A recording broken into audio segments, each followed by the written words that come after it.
आई आज जेवायला काय आहे? आज जेवायला खूप काही आहे, पण सुरुवातीला एक गोष्ट दाखवायची आहे मला. हे मी गुळाचं लोणचं घातलेलं आहे विदर्भ स्टाईलने. तर सुरुवातीला जेव्हा कैऱ्या निघतात ना त्याची साल काढून असं गुळाचं लोणचं घातलं जातं. हे असं असं. तर यात घरी राहणारे बेसिक मसाले असतात.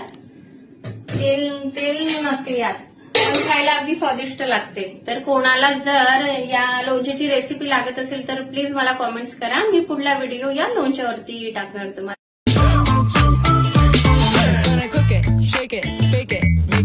Every flavor, every taste, gonna take it, right? Cook it, shake it, bake it, make it. Every flavor, every taste, gonna take it, right? Cook it, shake it, bake it, make it. Every flavor, every taste, gonna take it, right? Cook it, shake it, bake it, make it. Every flavor.